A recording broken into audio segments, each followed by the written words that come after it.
योग दर्शन चतुर्थ पाद कैवल्य पाद सूत्र संख्या 11 है। हेतु फल आश्रय आलम्बनैः संगृहीतत्वात् येषाम् अभावे तद अभावः। शब्दार्थ है हेतु फल आश्रय आलम्बनैः। हेतु फल आश्रय तथा आलंबन इन चार कारणों से संगृहीतत्वात् वासनाओं के उत्पन्न होने से, इन चार कारणों के ना रहने की स्थिति में उन वासनाओं का अभाव हो जाता है। सूत्रार्थ है हेतु अर्थात धर्माधर्म सुख दुख राग द्वेष तथा उनका मूल अविद्या। फल जाति आयु भोग। आश्रय वासनाओं का आश्रय भोगन्मुख चित्त, ये क्या है? आश्रय है। आलंबन इंद्रियों के रूप रस आदि विषय वासनाओं की विद्यमानता में कारण है तथा इनके ना रहने पर वासनाओं का अभाव हो जाता है। योगार्थ प्रकाश देखेंगे हिंदी भाग में। इस सूत्र में यह बतलाया है कि हेतु फल आश्रय और आलंबनों के द्वारा वासनाओं के संग्रहित होने से इनके अभाव होने पर वासनाओं का अभाव हो जाता है। तो जो भी हम यहाँ पर सुख दुख के रूप में भोगते हैं अथवा जो भोग की ओर बढ़ते हैं, उसके पीछे हेतु फल और आश्रय ये तीन कारण होते हैं। इन कारणों को जब हम जान लेते हैं तो हम उन कारणों को हटाते हैं और आगे जो दुख देने वाली क्रियाएं हैं उनको हम छोड़ देते हैं और सुख देने वाली क्रियाओं की ओर बढ़ते हैं, उसको संग्रह करना चाहते हैं। पहला है हेतु। हेतु अर्थात धर्माचरण से सुख दुख की प्राप्ति होती है, अधर्माचरण से दुख की प्राप्ति होती है।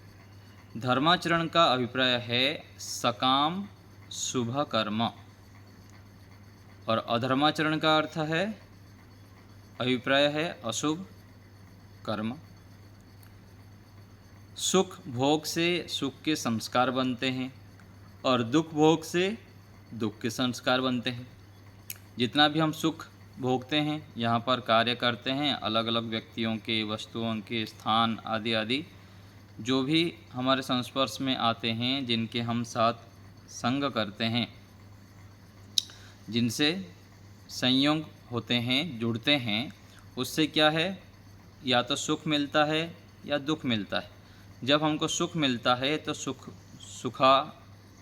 आकर्षण पूर्वक उससे सुख का संस्कार बनता है और दुख संस्पर्श में जब आता है, समीप आता है, फिर दुखदायी कर्म संस्कार बन जाते हैं।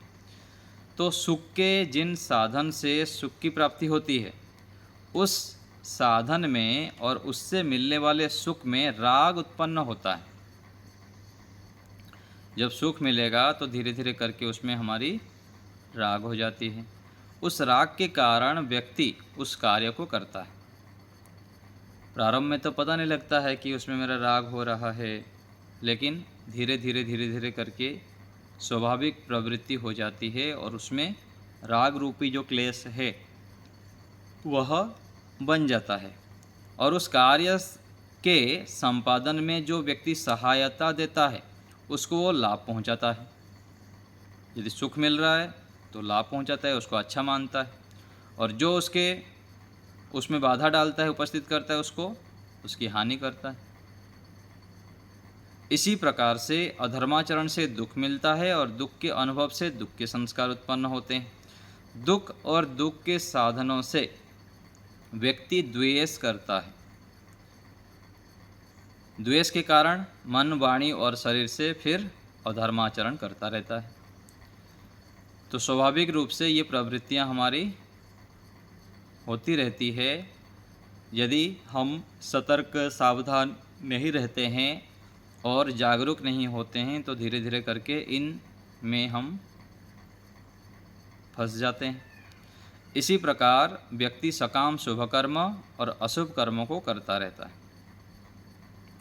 धर्म अधर्म, सुख दुख, राग द्वेष, षडरो चक्र वाला यह संसार चक्र चलता रहता है। क्या छः अरा वाला, जैसे होता है ना घड़े, जो घड़ा बनाते समय जो कुम्हार एक चक्री लेके बनाता है, उसमें कोई भी चक्का होता है, उसमें बीच में जो आरा होते हैं ना, उसको कह रहे हैं कि 6 आरा वाला ये जो चक्र है ये चलता रहता है संसार में। धर्माधर्म, सुख दुख, धर्माधर्म से सुख, धर्म से सुख होता है, अधर्म से दुख, फिर सुख से राग और दुख से द्वेष। इसको हेतु कहा है यहाँ पर।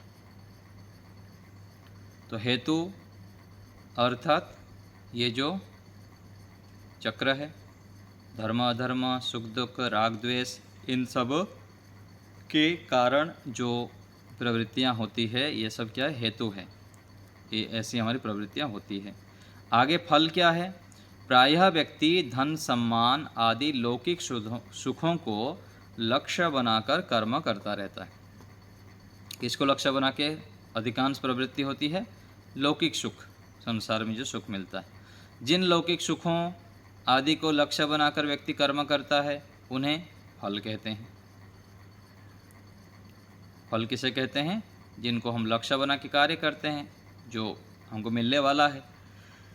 जब तक लौकिक सुखों को लक्ष्य बनाकर व्यक्ति कर्म करता रहेगा, तब तक उसमें वासनाएं बनती रहेंगी।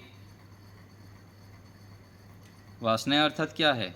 जो उसके प्रति आकर्षण होना है, अथवा उसके कारण हमको फिर वासना से दुख मिलता है।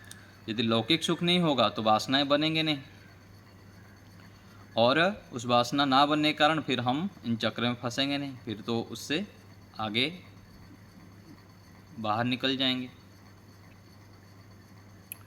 तो ये हेतु के बाद हो गया फल। आगे है आश्रय। आश्रय क्या है? साधिकार मन, अर्थात जिस मन ने भोग अपवर्ग को सिद्ध नहीं किया है, वह इन वासनाओं का आश्रय है। जब मन भोग और अपवर्ग इन दोनों प्रयोजनों को पूर्ण कर लेता है, तो वासनाएं नहीं रह सकती। तो वासनाएं अर्थात क्या समझ में आ रहा है यहाँ पर? जो आश्रय होता है ना, आश्रय में जो टिकने वाला है, वो वासनाएं हैं। अर्थात वासना के कारण ही हमारी ये सब प्रवृत्ति हो रही है। वासना अर्थात कुसंस्कार, एक तरफ से हम कह सकते हैं। कुसंस्कारों के कारण ही इन सब में प्रवृत्ति होती है, और जब ये कुसंस्कार नष्ट हो जाते हैं, उसका कोई आश्रय नहीं होता है। कुसंस्कार आश्रय के कारण रहता है, और अच्छे संस्कार हो जाने पर फिर भोगोपवर घट जाता है और वह मोक्ष को सिद्ध कर लेता है। तो साधिकार मन अर्थात जिसमें भोग और अपवर्ग को सिद्ध करने के लिए सामर्थ्य हो। जो भोग अपवर्ग को सिद्ध नहीं किया वो साधिकार मन है, और जब वो सिद्ध कर लेता है तो फिर निरधिकार मन हो जाता है, मन उसका प्रयोजन सिद्ध कर लेता है। तो हेतु, फल, आश्रय। आगे है आलंबन। समक्ष उपस्थित हुई वस्तु जिससे वासनाएं अभिव्यक्त होती है, वह आलंबन कहता है। जब तक राग द्वेष युक्त चित्त के समक्ष वासनाओं को अभिव्यक्त करने वाले पदार्थ उपस्थित होते रहते हैं, तब तक वासनाएं अभिव्यक्त भी होती रहती है, नई भी बनती रहती है। परंतु विवेक वैराग्य हो जाने पर वासनाएं ना तो अभिव्यक्त होती हैं और ना ही नहीं उत्पन्न होती। तो ये जो आलंबन है, हम भिन्न भिन्न प्रकार से यहाँ जो क्रियाएं करते हैं, कितने सारे आलंबन हमारे सामने आते हैं। तो आलंबन से कैसे बचेंगे? तो यहाँ कह रहे हैं कि विवेक वैराग्य। जब तक विवेक वैराग्य नहीं हुआ है, तब तक इन आलंबनों से हम बच नहीं सकते हैं। अलग अलग प्रकार से इसमें हम फंस जाएंगे और इस चक्र से निकल नहीं पाएंगे। तो विवेक वैराग्य के अभ्यास ही इन सब से बचने का उपाय है। तो कह रहे हैं कि विवेक वैराग्य हो जाने पर वासनाएं ना तो अभिव्यक्त होती है अभिव्यक्त भी नहीं होंगे और ना ही नया उत्पन्न होंगे। तो हेतु, फल, आश्रय और आलंबन से वासनाओं का संग्रह होता है। पहला क्या था? हेतु, और हेतु के बाद क्या है? फल। फल है इसलिए हम फिर उससे प्रवृत्ति होती है। और फल क्यों हो रहा है? क्योंकि आश्रय उस प्रकार से है, मन उस प्रकार भूमि में है, मन के अंदर वो सामर्थ्य है भोगों पर को सिद्ध करने वाला आश्रय है, इसलिए वो फिर जो पिछले पड़ा हुआ है, आगे सूत्र में बताएंगे, वो फिर उभर जाते हैं आलंबन आते ही। तो योगाभ्यासी व्यक्ति का यह मुख्य कर्तव्य है कि, तो यहाँ पर एक पंक्ति छूट गया ना, इनका अभाव होने पर वासनाओं का भी अभाव हो जाता है। जब हेतु, फल, आश्रय, आलंबन इन सब का अभाव हो जाएंगे तो वासना का भी अभाव हो जाएगा। तो योगाभ्यासी व्यक्ति का यह मुख्य कर्तव्य है कि हेतु आदि वासनाओं के कारणों को दूर करने का प्रयास करें। तो जो वासना हैं, वासनाएं उत्पन्न होती है, उसके कारण हम यहाँ पर दुखी होते रहते हैं, परेशान होते रहते हैं, उसके कारणों को जानने का प्रयास करना पड़ेगा। इस विषय में पहले भी लिखा गया है कि वेदादि सत्य शास्त्रों का अध्ययन, अध्यापन, पढ़ना, पढ़ाना, श्रवण, मनन, यम आदि 8 अंगों का अनुष्ठान, सत्पुरुषों का संग, निष्काम कर्म आदि करने से ये हेतु आदि वासनाओं के आश्रय दूर हो जाते हैं और इनके दूर होने से वासनाएं भी दूर हो जाते हैं। तो ये इतना बड़ा चक्र है कि इसको भेदना, जैसे है ना अभिमन्यु के चक्रव्यूह था, ऐसे ही यहाँ पर ये सब चक्रव्यूह है। हेतु, फल, आश्रय और आलंबन, इन सब से बचने के लिए अत्यधिक निरंतर दीर्घ काल तक हमें पुरुषार्थ करना होता है। तो इसलिए कह दिए कि ये जो देखिए राग, द्वेष, पहले तो धर्म अधर्म बता दिए। धर्म अधर्म के कारण फिर व्यक्ति सुखी दुखी होता है, जहाँ से सुख मिलेगा फिर वो राग हो जाएगा, दुख मिलेगा तो द्वेष हो जाएगा। उसको कैसे पहचानना? यहाँ तो व्यवहार जब करते रहेंगे, किसी से हमको सुख मिलेगा और सुख जब मिला तो उसमें फिर राग हो जाता है स्वाभाविक रूप में। उसमें कोई बाधा पहुँचाया तो उसमें फिर द्वेष हो जाता है। तो इनसे बचने के लिए विशेष ज्ञान चाहिए। जब तक ज्ञान नहीं है, विवेक वैराग्य नहीं है, ईश्वर भक्ति नहीं है, ईश्वर भक्ति ना होने पर हम सत्य असत्य का निर्णय भी नहीं कर पाते हैं। गलत निर्णय ले लेते हैं और उल्टा निर्णय भी ले लेते हैं और उसके कारण बहुत हानि उठाते हैं। पूरा जैसे होता है ना, जैसे वो पक्षी होते हैं, बाज पक्षी आदि, किसी को झपट मार के पूरा छीन लेते हैं, ऐसे ही जो कुसंस्कार है हमारे जन्म जन्मांतरों के, पूरा ऐसे झपक के बैठे हुए हैं। थोड़ा सा भी हम असावधान होते हैं तो आलंबन आते ही पूरा वो हमारे ऊपर हावी हो जाते हैं। 1 बार, 2 बार, 50 बार, 100 बार, ऐसे हजारों बार, लाखों बार व्यक्ति का पतन हो जाता है और फिर बार बार मेहनत करते हुए पुनः उसको उठना पड़ता है। इसलिए एक भजन की पंक्ति ना, संग्राम जिंदगी है उसे लड़ना पड़ेगा, जो लड़ नहीं सकेगा वो आगे नहीं बढ़ेगा। तो यहाँ संसार में जब शरीर धारण कर लेते हैं तो इतना अधिक यहाँ पर संघर्ष करना पड़ता है। कोई भी ऐसे मनुष्य नहीं है जो आगे बढ़ जाए बिना संघर्ष किए। लौकिक क्षेत्र में तो जितना संघर्ष है उससे अधिक जो संघर्ष है आध्यात्मिक क्षेत्र में। आध्यात्मिक क्षेत्र जब हम बढ़ना चाहते हैं तो उसके इतना सूक्ष्म दोष दिखाई देता है। उसको बहुत अधिक मेहनत करते हुए, वितर्क भावना उठाते हुए, ईश्वर को प्रार्थना करते हुए फिर व्यक्ति दूर कर पाता है। लौकिक क्षेत्र में क्या होता है, व्यक्ति दौड़ भाग करता रहता है, इस काम में लग जाता है, उस काम में लग जाता है, कभी कुछ आलंबन आ जाता है, कभी कुछ आ जाता है, तो फिर दूसरे काम में लग जाता है। लेकिन आध्यात्मिक व्यक्ति को एक एक दोष के ऊपर बहुत अधिक ध्यान देना पड़ता है, फोकस करना पड़ता है, तब जाके वह दूर होता है। इसलिए इस सूत्र में ये कह रहे हैं कि हम इनको जानें, हेतु को जानें, फल जो हम आकर्षित होते हैं, लौकिक सुख को प्राप्त करना चाहते हैं यहाँ पर, और उसका आश्रय जो मन है उसको समझें, मन में किन किन प्रकार से प्रवृत्तियाँ हो रही है, उसको हम कितना देख रहे हैं कि नहीं देख रहे हैं, जान पा रहे हैं कि नहीं जान पा रहे हैं। और इसके लिए साथ साथ हम दिनचर्या ठीक ठाक करते हैं और सावधान रहते हैं। नियमित दिनचर्या से ही निरंतर पठन पाठन स्वाध्याय आदि जब करते हैं तब फिर ये सामर्थ्य हमारे अंदर आ जाता है। ईश्वर भक्ति करते हैं, ईश्वर से प्रार्थना करते हैं, ईश्वर के समय बैठते हैं तो परमात्मा से धीरे धीरे ज्ञान विज्ञान प्राप्त करते करते हम मजबूत बन जाते हैं और इनसे लड़ने के लिए तैयार होते हैं। पहले तो हार मान लेते हैं ना, हमारे से तो होगा ही नहीं, लेकिन ईश्वर की कृपा से और हमारे जितने भी पिछले जन्म जन्मांतर के धर्म युक्त संस्कार है, अभी के पुण्य संस्कार है, उसके आधार पर फिर हम मेहनत करते हैं तो एक दिन फिर आगे बढ़ जाते हैं और फिर मोक्ष के मार्ग पर बढ़ने में समर्थ हो जाते हैं और आगे आगे बढ़ते रहते हैं। तो इस प्रकार हमको हेतु, फल, आश्रय और आलंबन के विषय में जानना चाहिए।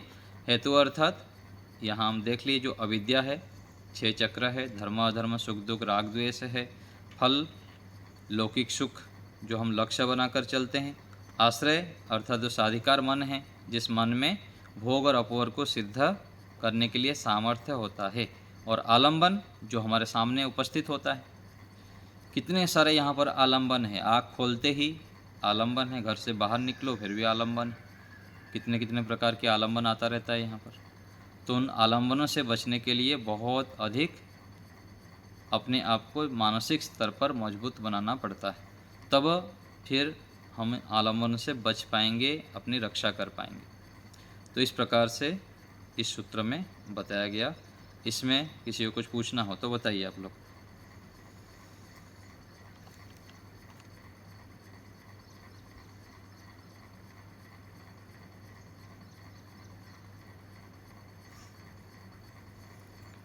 किसी को और कोई शंका हो, कुछ पूछना हो तो बताइए। जी सचदेवा साहब बोलिए।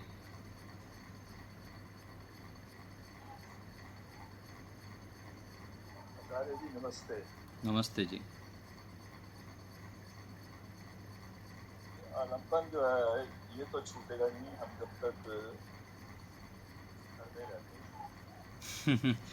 नहीं, उसमें भी छूटे, हाँ छूटने बाद देखिए वो इसीलिए तो आश्रम की व्यवस्था किया गया ना। आश्रम में आने के बाद भी फिर भी मेहनत तो करना पड़ता ही है जब तक जीवन है। इतनी ज़्यादा मेहनत करनी पड़ती है, आलम्बन छूटता है थोड़ा। हाँ बिल्कुल, फिर कुछ ना कुछ आ जाता है, फिर आलम्बन आ जाता है। यही तो युद्ध क्षेत्र है। युद्ध क्षेत्र और क्या है, यही युद्ध क्षेत्र है। इसी को ही हमको विजय प्राप्त करना है, इसी को ही संघर्ष करना है। इसमें जब लगे रहते हैं बार बार तो परमात्मा की कृपा से फिर धीरे धीरे करके एक दिन सफलता तो मिलती है हमको। आज हम जहाँ पर है, आज 5 साल पहले आप देखेंगे, 10 साल पहले देखेंगे तो उससे कुछ आगे तो बढ़े हुए हैं। हाँ, तो इसी प्रकार से हम जब लगे रहते हैं तो हमारे अच्छे संस्कार बनते रहते हैं और आगे आगे हम बढ़ते रहते हैं। जितना पुरुषार्थ करते हैं उतना लाभ तो होगा ही। बिल्कुल नहीं कर रहे हैं ऐसा भी नहीं है, लेकिन अत्यधिक करना पड़ेगा। सामान्य पुरुषार्थ से कोई विशेष सामान्यतः अगर हम घर में ना होते जी तो शायद हमें इतनी मेहनत करने के बाद बहुत ज़्यादा सफलता मिलती। हाँ ये तो है, क्योंकि विशेष जो आश्रम के माहौल होते हैं, अच्छे लोगों के संग में रहते हैं और अच्छे दिनचर्या कोई कर रहा है उनके साथ साथ हम भी कर लेते हैं समयबद्ध तरीके से, तो जल्दी उन्नति हो जाती है। बहुत अधिक हम आलंबन से बच जाते हैं और पुरुषार्थ भी कम करना पड़ता है, क्योंकि जैसे जैसे आलंबन आता है उसी प्रकार से हमारे चित्त का स्तर बनता जाता है। दुष्ट व्यक्तियों के संग में रहेंगे, आलसी व्यक्ति के साथ में रहते हैं तो धीरे धीरे हमारे स्वभाव भी ऐसे ही हो जाता है, क्योंकि मनुष्य का स्वभाव ऐसा ही है, नीचे की ओर बहने वाले। अरे जी, ये वासनाएं जो है ये संस्कार रूप धारण कर लेती हैं, फिर इन संस्कारों को आत्मा उठाता है। इन संस्कारों को जब आलम्बन आता है, आलंबन आते ही उठाने लग जाता है जी। अच्छे यदि संस्कार हम मजबूत बना देंगे तो अच्छे जितने, देखिए कि यहाँ देखते हैं ना कि अच्छे माता पिता है, कई बार बच्चे बूढ़े बन जाते हैं, क्योंकि बुरा आलम्बन पिछले जन्म के प्रबल था, यहाँ आलम्बन आते ही उसमें फिसल गया। और दूसरे तरफ माता पिता मान लीजिए कोई थोड़ा कम संस्कार वाले हैं, गलत इसमें भी है, लेकिन बच्चे उसमें पिछले यदि तीव्र उसका अच्छे संस्कारों का संग्रह है, तो यहाँ पर अच्छे संस्कार वाले आलम्बन मिलने पर फिर व्यक्ति महान बन जाता है, आगे बढ़ जाता है। ये स्थितियाँ हो जाती हैं। ऐसा है ना, घर में एक सदस्य नहीं, 5-6 अगर सदस्य होते हैं तो सबके संस्कार अलग अलग होते हैं। हाँ, बिल्कुल। किसी न किसी का संस्कार ऐसा उभर के आता है हमारे सामने, वो अवलंबन जो आ जाते हैं आगे। हाँ, ये तो है, बिल्कुल है। इसलिए इसलिए घर तो में देखिए, रहते इसलिए तो हैं वानप्रस्थ का और विधान क्यों किए हैं? ऋषियों ने हमारे से बहुत बुद्धिमान थे। ऋषियों ने हमारे से बहुत बुद्धिमान थे। हम उनके बुद्धि को जो बड़ा नहीं मानते हैं, आदर्श नहीं मानते हैं, तो फिर हम ठोकरें खाते रहते हैं, है ना? और यदि हम पहले से प्रस्तुत हो जाएं वानप्रस्थ लेने के लिए, किसी आश्रम में रहने के लिए, कहीं पर एकांत में रहने के लिए, तो बहुत अधिक हम अपना कल्याण कर सकते हैं और आध्यात्मिक प्रगति के लिए बहुत हमारे लिए मार्ग सरल हो जाता है। मैं तो देख रहा हूँ हम फुटबॉल की तरह हैं, कभी कोई अवलंबन किसी से आ जाता है, कभी किसी से आ जाता है नंबर। जी, जी, जी, ऐसे ही होता है, ऐसे ही होता है। फिर इसके बीच में फिर हमको मजबूत बनना पड़ता है धीरे-धीरे, फिर ब्रेक लगाना पड़ता है। ठीक है ना? राजवीर जी साधु बताइए। धन्यवाद। जी आचार्य जी नमस्ते। नमस्ते जी।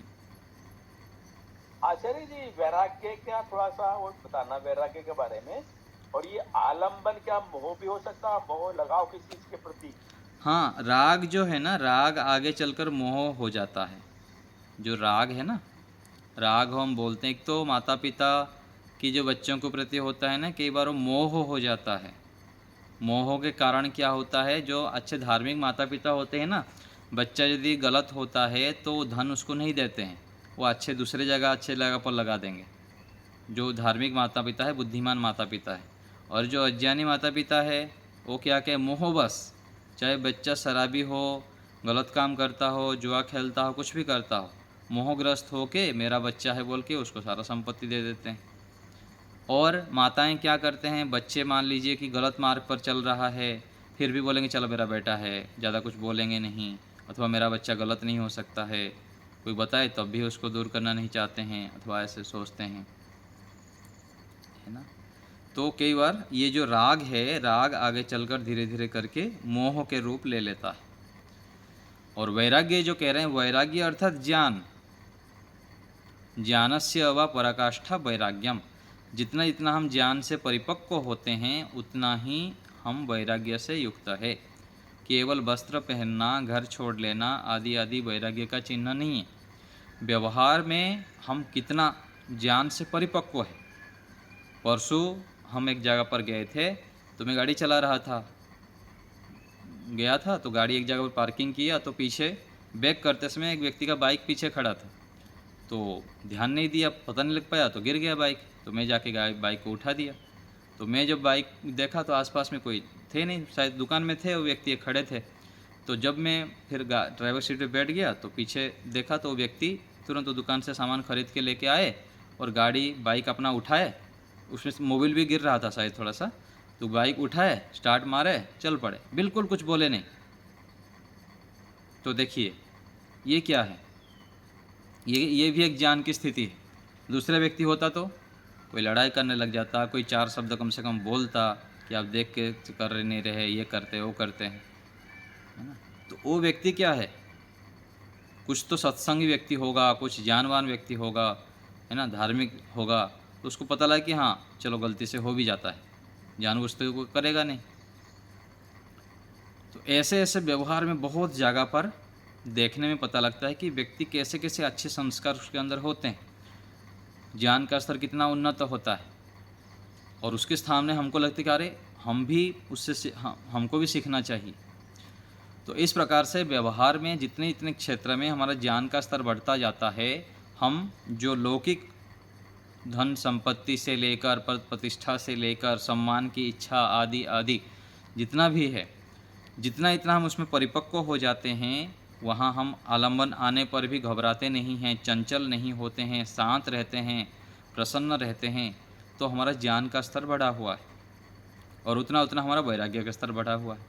और ऐसे ही धीरे धीरे बढ़ते रहते हैं, तो वह परिपक्व होते फिर हम विशेष ज्ञान से युक्त हो जाते हैं।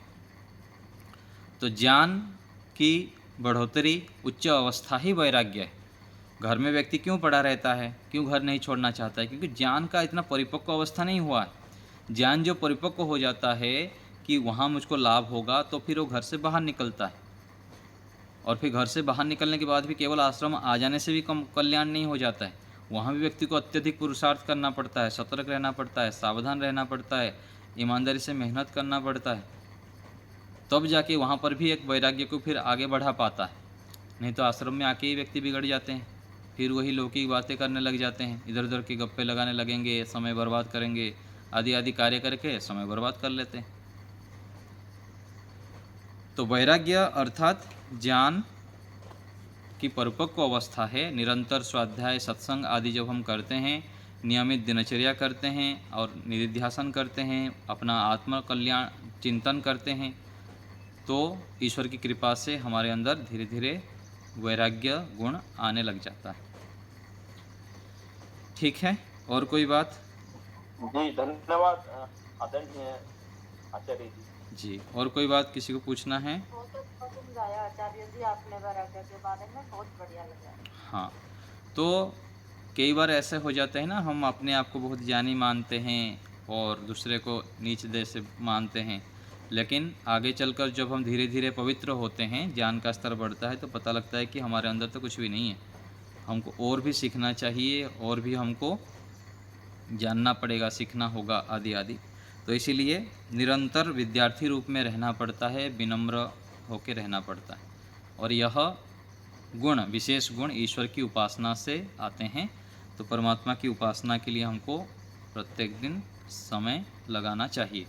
तो उपासना से, ईश्वर की कृपा से हमारे अंदर विशेष गुण आने लग जाते हैं। तो आज यहीं रखते हैं। चलिए, थोड़ी देर के लिए जो ध्यान का अभ्यास करना चाहे बैठ जाइए सीधा होके। थोड़ी देर के लिए हम ध्यान का अभ्यास करेंगे अभी।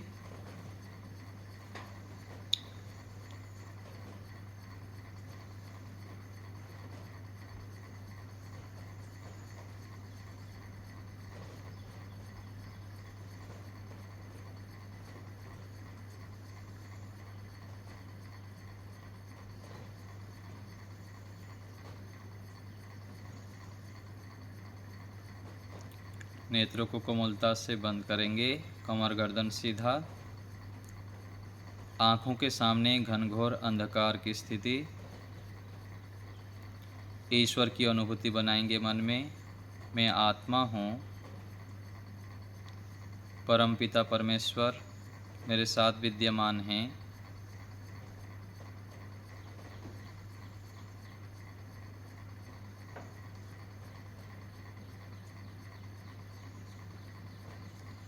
पूर्ण श्रद्धा, समर्पण,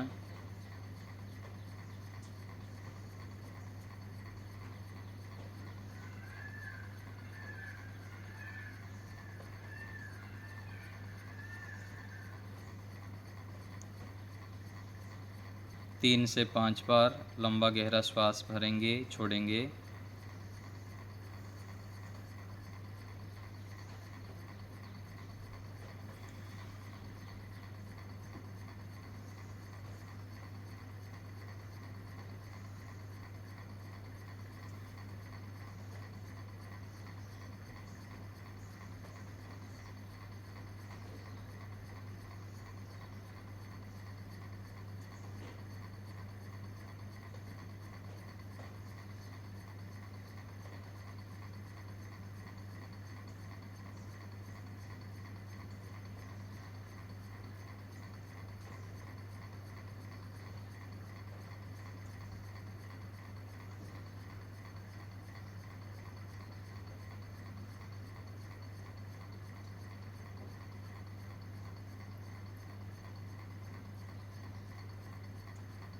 अब हम 3 बार ओम का उच्चारण करेंगे। श्वास भरिए।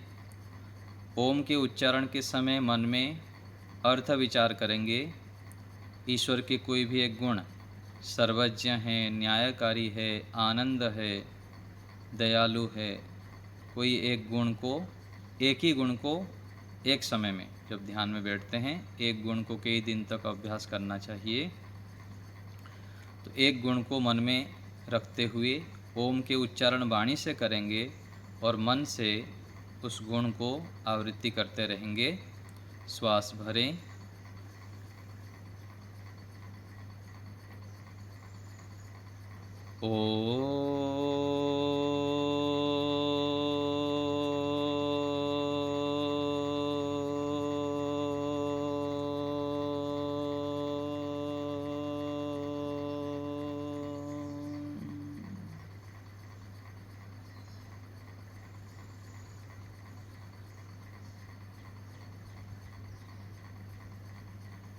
पुनः श्वास भरें,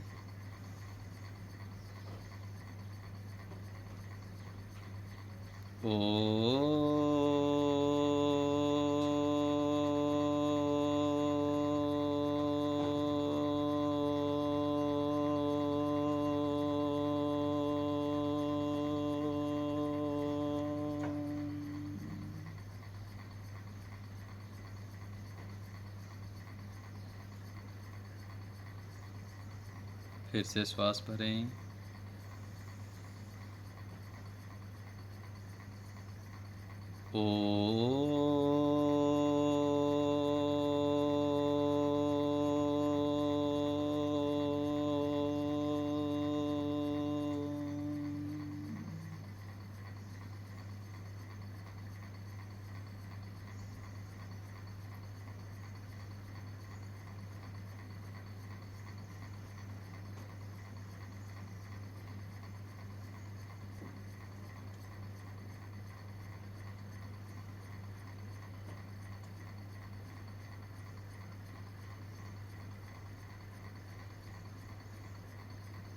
मन ही मन परमात्मा के सानिध्य को अनुभव करेंगे।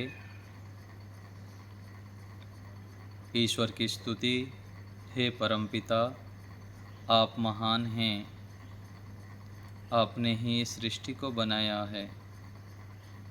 हे परम दयालु प्रभु, आप यह सुंदर शरीर मुझे प्रदान किए हैं, स्वस्थ शरीर, सकलांग शरीर प्रदान किए हैं।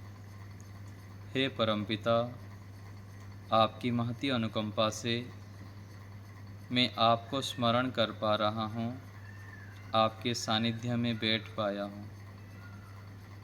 हे प्रभु, आपने यह अद्भुत सृष्टि को बनाए हैं।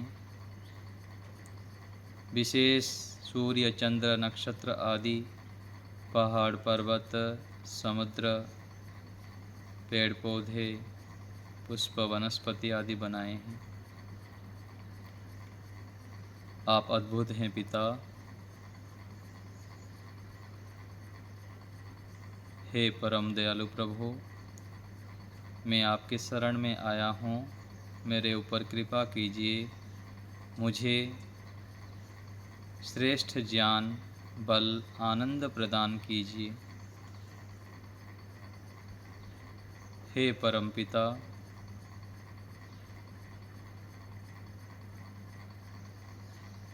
मेरे आप में अत्यंत रुचि हो जाए, प्रेम हो जाए, आपको ही मैं सर्वोपरि मानो, जानो, ऐसी कृपा कीजिए।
मन ही मन ईश्वर को स्मरण करते हुए परमात्मा के सानिध्य को अनुभव करेंगे।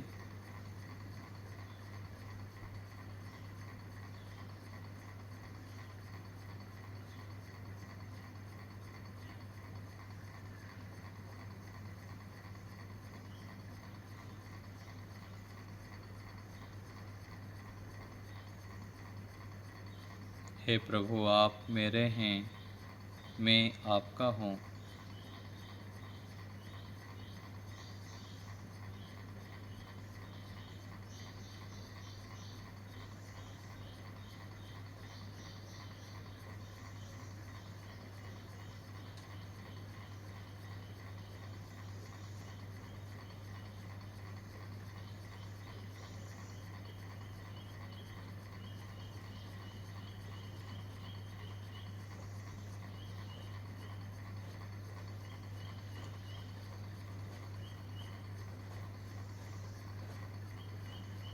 अब हम पुनः 3 बार ओम का उच्चारण करेंगे। ईश्वर को संबोधन करते हुए समर्पण भाव से अर्थ विचार पूर्वक श्वास भरें।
पुनः श्वास भरें।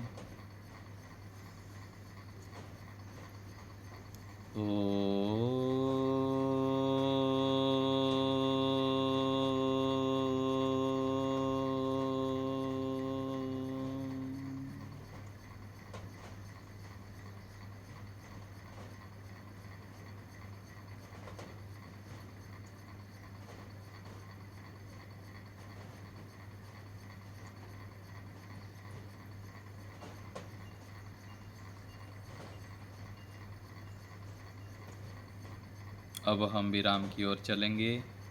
ईश्वर को धन्यवाद करेंगे। हे परम दयालु पिता, आपकी महती अनुकंपा से, आपके दिए साधनों से, सामर्थ्य से और अवसर से मैं यह आंतरिक कार्य कर पाया। आपका बहुत बहुत धन्यवाद। हे परम दयालु प्रभु, आप मेरे ऊपर कृपा कीजिए, मुझे सद्बुद्धि दीजिए। आप ऐसे ही कृपा मेरे ऊपर निरंतर करते रहें। मैं नित्य प्रति आपके सानिध्य में बैठूं, आपकी आज्ञाओं को पालन करने में तत्पर रहूं। ऐसी कृपा कीजिए प्रभु।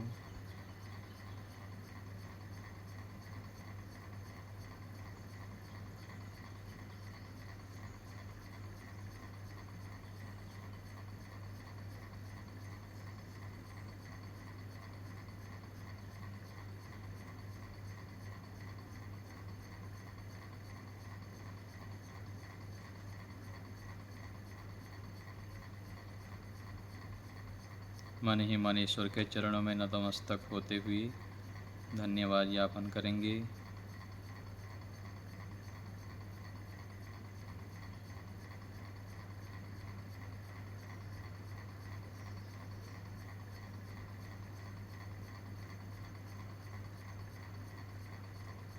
अब विराम देंगे। धीरे धीरे हाथों को घर्षण करते हुए मुख में स्पर्श करेंगे। दोनों हाथों के बीच में पलक झपकते हुए धीरे धीरे नेत्रों को खोलेंगे। अब मौन शांत रहते हुए ईश्वर प्रणिधान बनाते हुए